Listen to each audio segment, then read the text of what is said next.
తిరిగి BCN news కి స్వాగతం. పశ్చిమ గోదావరి జిల్లా యాదవ్ సంఘం అధ్యక్షులుగా భీమవరం పట్టణానికి చెందిన కందుల భానుప్రసాద్ యాదవ్ ఏకగ్రీవంగా ఎన్నికయ్యారు. ఇటీవల విజయవాడలో జరిగిన కార్యక్రమంలో అఖిల భారతీయ యాదవ మహాసభ జాతీయ అధ్యక్షులు మహేష్ యాదవ్, రాష్ట అధ్యక్షులు లాకా వెంగళరావు చేతుల మీదుగా ఆయన నియామక పత్రాన్ని అందుకున్నారు. ఈ కార్యక్రమంలో రాష్ట కార్యదర్శి ఉక్కుసూరి గోపాలకృష్ణ, చిదరబోయిన శ్రీనివాస్, గొరిపత్తి సత్యనారాయణ, పేపేటి పెద్దిరాజు, గోళ్ల వెంకట సత్యనారాయణ, కందుల హనుమ, తానింగిరాము, గొరిపత్తి త్రినాథ్, సాయిశంకర్, కోరసిక శ్రీనివాస్, పేపేటి చక్రవర్తి, గోళ్ల ప్రభాకర్, కోరసిక వెంకటపతి తదితరులు పాల్గొన్నారు. జిల్లాకు సంబంధించి నూతన కమిటీని నియమించడానికి మరి రాష్ట్ర ఉపాధ్యక్షులు ఉక్కుసూరి గోపాలకృష్ణ గారి సారథ్యంలో ఈరోజు ఆంధ్రప్రదేశ్ అఖిల భారతీయ యాదవ మహాసభ రాష్ట్ర కార్యాలయానికి మరి పశ్చిమ గోదావరి జిల్లా ముఖ్య నాయకులందరూ కూడా రాష్ట్ర కార్యాలయానికి రావడం జరిగింది. ఈ సందర్భంగా జాతీయ అధ్యక్షులు శ్రీ మహేష్ యాదవ్ గారు కూడా అనుకూల పరిస్థితుల్లో విజయవాడ రావడం జరిగింది. జాతీయ అధ్యక్షులు మహేష్ గారు, అలాగే ఢిల్లీ ఇన్ఛార్జ్ అయినటువంటి భీష్మ యాదవ్ గారు కూడా ఈ యొక్క సమావేశంలో పాల్గొనడం జరిగింది. వీరందరి సమక్షంలో ఈరోజు పశ్చిమ గోదావరి జిల్లాకి నూతన అధ్యక్షులుగా భాను యాదవ్ గారిని ఈరోజు కందుల భాను యాదవ్ గారిని ఈరోజు మీ అందరి సమక్షంలో నియమించడం జరిగింది. వారు మరి రాబోయే 3 సంవత్సరాల వారి పదవి కాలం ఖచ్చితంగా వారు పశ్చిమ గోదావరి జిల్లాలో ఉన్నటువంటి యాదవ్ సమస్యలను తెలుసుకొని గ్రామ కమిటీని, మండల కమిటీ, నియోజకవర్గ కమిటీ, జిల్లా పూర్తి స్థాయి కమిటీ వరకు కూడా కమిటీలు నిర్మాణం చేసి అలాగే వారు ఒక కార్యాలయం కూడా ఏర్పాటు చేస్తూ ఉన్నారు. ఆ కార్యాలయం ద్వారా జిల్లా అంతా కూడా రాష్ట్రంలోనే మరి ఒక మంచి పేరు తీసుకొచ్చి యాదవులు సేవ చేసి వారు చిరస్థాయిగా నిలిచే విధంగా పనులు చేయాలి. అట్లాగే గ్రామంలో కూడా కృష్ణ మందిరాలు నిర్మాణం చేయడం కానివ్వండి, శ్రీకృష్ణ జన్మాష్టమి వేడుకలు చేయడం కానివ్వండి, అట్లాగే దీపావళి కూడా ఒక యాదవుల పండుగ. అటువంటి పండుగలన్నీ కూడా నిర్వహిస్తూ మన పూర్వ సాంప్రదాయాలు ఏవైతే ఉన్నాయో వాటన్నింటినీ కూడా కొనసాగిస్తూ సంఘ సమస్యల మీద మరి గట్టిగా పోరాటాలు చేసి యాదవుల యొక్క కీర్తిని, ప్రతిష్టల్ని బలపరిచి మరి జిల్లా వ్యాప్తంగా కూడా పేరు ప్రతిష్టలు తీసుకొస్తారని చెప్పి ఆశిస్తూ వారికి ఈరోజు రాష్ట్ర అధ్యక్షునిగా నియామక పత్రాలు వారికి ఈరోజు వారిని జిల్లా అధ్యక్షులుగా నియమిస్తూ ఈరోజు నియామక పత్రాన్ని కూడా ఇప్పుడు వారికి అందజేస్తూ తెలియజేస్తారు.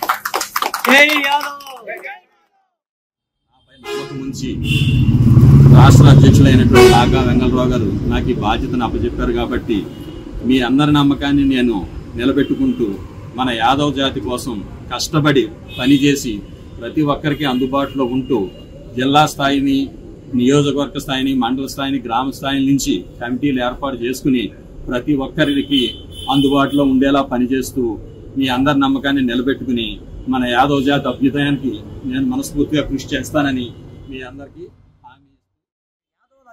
అభ్యున్నత మీద అవగాహన ఉన్నటువంటి భానుప్రసాద్ గారు ఈరోజు పశ్చిమ గోదావరి జిల్లా యాదవ సంఘ అధ్యక్షుడిగా నియమించబడటం మా అందరికి కూడా చాలా ఆనందంగా ఉంది. ఇవాళ పశ్చిమ గోదావరి జిల్లాలో 7 నియోజకవర్గాల్లో కూడా యాదవులు బలంగా ఉన్నారు. ఒక్కో నియోజకవర్గంలో 20,000 నుంచి 30,000 మంది వరకు, ఒక్కో నియోజకవర్గంలో 20,000, ఒక్కో నియోజకవర్గంలో 10,000. మరి టోటల్గా ఈ యొక్క జిల్లా మొత్తం లెక్కేసుకుంటే మరి 3 లక్షల యాదవ జనాభా కలిగి ఉంది పశ్చిమ గోదావరి జిల్లాలో. మరి ఈ జనాభా కూడా చాలా మంది వ్యాపారవేత్తలుగా, విద్యావంతులుగా విద్యారంగం వైపు ఉన్నారు. అలాగే బలహీనలు కూడా చాలా మంది యాదవులు చదువు లేక గొర్రెలు కాచుకుంటా కొంతమంది ఆర్థిక ఇబ్బందుల్లో కూడా చాలా మంది ఉన్నారు. వారందరినీ కూడా మనం బలోపేతం చేయాల్సిన అవసరం ఈ జిల్లా యాదవ సంఘ పశ్చిమ గోదావరి జిల్లా యాదవ సంఘం మరింత ముందుకు వెళ్లి పార్టీలతో సంబంధం లేకుండా ప్రతి ఒక్కరిని కలుపుకుంటూ ఇప్పటి వరకు లేని విధంగా కొత్త విధంగా నేను యాదవ సంఘానికి సేవ చేయాలన్న ఉద్దేశంతో ముందుకు రావడంతో అదే విషయాన్ని ప్రస్తుత అధ్యక్షులు శ్రీ గొల్లగారి సత్యనారాయణ గారికి తెలియజేసి కొత్తగా మన కందుల భానుప్రసాద్ యాదవ్ గారిని పశ్చిమ గోదావరి జిల్లా యాదవ అధ్యక్షుడిగా నియమించడం జరిగింది. వారి కార్యవర్గాన్ని, నూతన కార్యవర్గాన్ని ఒక త్వరలోనే తెలియజేస్తారు. అది ఏంటనేది వ్యవహారంలో భారీగా ఏర్పాటు చేసి మొత్తం యాదవ సంఘ నాయకుల్ని, రాష్ట్ర వ్యాప్తంగా యాదవ సంఘ నాయకుల్ని పిలిచి ఒక రోజున వ్యవహారంలో భారీగా బహిరంగ సభ పెట్టి మరి ప్రమాణ స్వీకారం చేయడం జరుగుతుంది. ఆ రోజు యాదవులు అందరినీ పిలవడం జరుగుతుంది. కావున అందరూ మనం ఒక్క గంటలతో ఆయన ఒకసారి మనం కూడా కొద్దిగా హెల్ప్ చేస్తే ఆయన ఇంకా యాదవ సంఘాన్ని, జిల్లా యాదవ సంఘాన్ని ఇంకెంత ముందుకు తీసుకెళ్తారని మేము మనస్ఫూర్తిగా విశాఖ ఉక్కు ఫ్యాక్టరీని రక్షించుకోవాలని పోరాటం చేస్తున్న కార్మికులపై పీడీ యాక్ట్ ప్రయోగిస్తానని చెప్పడం ప్రభుత్వ చేతగానితనానికి నిదర్శనమని సిపిఎం జిల్లా కార్యదర్శి జేసీఎన్ గోపాలన్ విమర్శించారు. పశ్చిమ గోదావరి జిల్లా భీమవరం ప్రకాశం చౌక్లో సిపిఎం ఆధ్వర్యంలో నిరసన కార్యక్రమం చేపట్టారు. ఈ సందర్భంగా గోపాలం మాట్లాడుతూ ప్రతిపక్షంలో ఉన్నప్పుడు విశాఖ ఉక్కు గురించి గొప్పగా మాట్లాడిన చంద్రబాబు అధికారంలోకి వచ్చాక ఉక్కు ప్రైవేటీకరణకు వ్యతిరేకంగా పోరాడుతున్న కార్మికులపై పీడీ యాక్ట్ అమలు చేస్తామని చెప్పడం దారుణమని అన్నారు. నిర్మాణంలో లేని పరిశ్రమలకు గనులు కేటాయిస్తున్నారని, లక్షల మంది కుటుంబాల ఆధారపడి ఉన్న పరిశ్రమకు గనులు కేటాయించకపోవడం సిగ్గుచేటని దుయ్యబట్టారు. ముఖ్యమంత్రి అక్కడ స్టీల్ ప్లాంట్ గురించి, స్టీల్ ప్లాంట్ కార్మికుల గురించి చాలా అన్యాయంగా అభండాలు వేస్తూ అవకాశవాదంతో మాట్లాడారు. దీన్ని సిపిఎం పార్టీ పశ్చిమ గోదావరి జిల్లా కమిటీ తరఫున తీవ్రంగా ఖండిస్తా ఉన్నాం. ప్రధానంగా ఈ ముఖ్యమంత్రి గారు మాట్లాడింది ఏంటంటే, ఇవాళ స్టీల్ ప్లాంట్ ఒక తెల్ల ఎలుగులాగా తయారైంది. కార్మికులు ఎవరు కూడా పని చేయడం లేదు. ఇంట్లో పడుకుంటే ఈ పరిశ్రమ ఏం అభివృద్ధి అవుతుంది? ఇదే రకంగా మీరు వ్యవహరిస్తే మీ మీద పీడీ యాక్ట్ పెడతానని చెప్పేసి ఈ రకంగా ముఖ్యమంత్రి గారు స్టీల్ ప్లాంట్ కార్మికుల్ని బెదిరించారు. ఇది మంచి అవకాశవాదంతో మాట్లాడడం తప్ప మరొకటి కాదు. ఇదే చంద్రబాబు నాయుడు గారు 2024 గత ఎన్నికల ముందు ఎన్నికల పర్యటనలో భాగంగా విశాఖపట్నం గాజువాక వెళ్ళినప్పుడు అక్కడ స్టీల్ ప్లాంట్ కార్మికులతో కలిసి కాపాడుకుందాం స్టీల్ ప్లాంట్ అని చెప్పేసి నినాదాలు చేసి ఈ స్టీల్ ప్లాంట్ పరిరక్షణకి తెలుగుదేశం పార్టీ కట్టుబడి ఉందని చెప్పేసి గంభీరమైనటువంటి ఉపన్యాసాన్ని ఇచ్చారు. నిజంగా స్టీల్ ప్లాంట్ కార్మికులు, విశాఖపట్నం కార్మికులు, ప్రజలు అందరూ ఈ మాట నమ్మారు. అందుకే గాజువాకలో రాష్ట్రంలోనే ఏ నియోజకవర్గంలోని రాని విధంగా తెలుగుదేశం పార్టీ అభ్యర్థికి అత్యధిక మెజార్టీ వచ్చింది. దానికి కారణం స్టీల్ ప్లాంట్ కార్మికులందరూ కూడా తెలుగుదేశానికి ఓట్లేయడమే కారణం. అంటే వాడు దాటిదాకా వాడు మల్లయ్య, వాడు దాటిన తర్వాత బోడు మల్లయ్య అయినట్టుగా ఇవాళ చంద్రబాబు నాయుడు గారి యొక్క వైఖరి ఆ రకంగా ఉంది. ఇవాళ మేము 12,000 కోట్ల రూపాయల వరకు సుమారుగా ఇచ్చాం. అయినప్పుడు కూడా ఎంత డబ్బు ఇవ్వాలి, ఎంత డబ్బు ఇచ్చి దీన్ని మేము కాపాడాలని చెప్పేసి పచ్చి అబద్ధాలని రాష్ట్ర ప్రజానికి ముందు తెచ్చారు.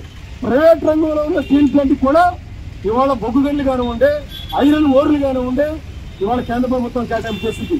కానీ 40 ఏళ్ళ నుంచి విశాఖ స్టీల్ ప్లాంట్కి బొగ్గు గనులు కేటాయించాలి, ఐరన్ ఓర్లు కేటాయించాలని చెప్పేసి అడుగుతా ఉన్నా ఇంతవరకు ఆ కేటాయింపులు చేయలేదు. ఆ కేటాయింపులు చేయకపోవడం వల్లే ఇవాళ స్టీల్ ప్లాంట్ చాలా ఇబ్బందికర పరిస్థితుల్లో కూడా ఇవాళ పురోగమిస్తూ ఉంది. మరి ఈ రకమైన పరిస్థితుల్లో స్టీల్ ప్లాంట్ ఉంటే స్టీల్ ప్లాంట్ ఆదుకోవాల్సింది పోయి మీకు డబ్బు ఇచ్చాం కదా, మరి ఏం చేశారని చెప్పేసి అడుగుతున్నారు. నిజంగా డబ్బు ఇచ్చింది కార్మికులు ఏం కోరారు? ఈ డబ్బు ఇచ్చింది పరిశ్రమను బొగ్గు కొనడం కోసం ఇవ్వండి, ముడిసరుకు కొనడం కోసం ఇవ్వండి, ఈ పరిశ్రమ ఉత్పత్తి పెంచడం కోసం ఇవ్వండి. కార్మికులు కోరితే ఉత్పత్తి పెంచడం కోసం ఆ డబ్బును వినియోగించకుండా ఏదైతే జిఎస్టీ చెల్లించాలో, బ్యాంక్ అప్పులు చెల్లించాలో, ఇతర ఖర్చుల కోసం ఆ డబ్బును పూర్తిగా వినియోగించారు. అంటే దీన్ని అమ్మేయడం కోసం దాని మీద ఉన్న భారాలన్నింటి కూడా తొలగించి కార్పొరేట్లకి ఈజీగా కొనుక్కోవడం కోసం, రీచ్ చేయడం కోసం మాత్రమే ఆ డబ్బును ఉపయోగించారు. కాబట్టి ఈ విషయాలన్నింటినీ కూడా ప్రధానికం అర్థం చేసుకోవాలి. సినీ పరిశ్రమను షేక్ చేసిన ఐబొమ్మ వెబ్సైట్ నిర్వాహకుడు రవిని పోలీసులు అరెస్టు చేసిన సంగతి తెలిసిందే. ప్రస్తుతం రవి రిమాండ్లో ఉన్నాడు. ఈ నేపథ్యంలో హైదరాబాద్ పోలీస్ కమిషనర్ సజ్జనార్తో సినీ ప్రముఖులు భేటీ అయ్యారు. సమావేశానికి హాజరైన వారిలో చిరంజీవి, నాగార్జున, ప్రముఖ దర్శకుడు ఎస్ఎస్ రాజమౌళి, నిర్మాతలు దిల్ రాజు, దగ్గుబాటి సురేష్ బాబు తదితరులు ఉన్నారు. పోలీసుల పనితీరును ఈ సందర్భంగా సినీ ప్రముఖులు ప్రశంసించారు. I remember మా ఇంట్లో కూడా, మా ఫ్యామిలీలో కూడా just about 6 months back 7 months back ఇదే జరిగింది. ఆల్మోస్ట్ ఇంట్లో ఫ్యామిలీ మెంబర్ని ఒక డిజిటల్ అరెస్ట్లో ఆల్మోస్ట్ 2 days పెట్టారు. ఇదే సేమ్ ఒక ఆర్గనైజేషన్ ఇస్ డన్ సో వాళ్ళు ట్రాక్ చేస్తారు, వీక్నెస్ చూసుకుంటారు, ఎలా పట్టుకోవాలి, వీళ్ళని ఎలా చేయాలి అని చేసి, and they have all the details, credit card account details, everything. And కేవలం మనం తెలియకుండా ఏదో ఒక వెబ్సైట్ ఏదో దొరికింది, ఇది ఇంట్రెస్టింగ్గా ఉందని చెప్పి వెళతాం. ఇది సినిమాలు చూపించడం అనేది it is a big trap. అది వాళ్ళకేదో మీకు ఫ్రీగా సినిమాలు చూపించాలని కాదు, వాళ్ళకి దీని వెనకాల చాలా పెద్ద ప్లాన్ ఉంది. To make thousands of crores. This 20 crores అన్న సజ్జనార్ గారు అన్నది is a very small amount వాళ్ళకి. అండ్ 3 కోట్లు దొరికిందన్నారు, నాకు తెలిసి వాళ్ళకి జస్ట్ చేంజ్ అది. సో అండ్ నేను ఇంట్లో అప్పుడు మా family member had to approach the police.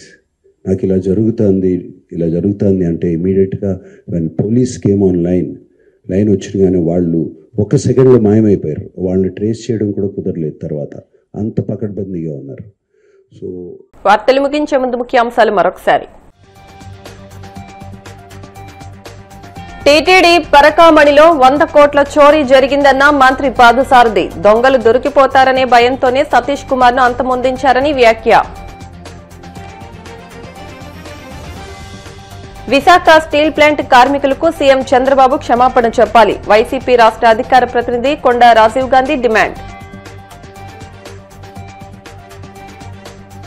Vadapalli Venkanna ఆలయంలో ప్రత్యేక పూజలు. మంగళ వాయిద్యాల నడుమ శ్రీ స్వామి అమ్మవార్లకు మేల్కొల్పు సేవ, ఐశ్వర్య లక్ష్మీ హోమం. హైదరాబాద్ నగర సిపి సజ్జనార్తో సమావేశమైన సినీ ప్రముఖులు. సినిమా పైరసీని అరికట్టడంపై ప్రధానంగా చర్చ.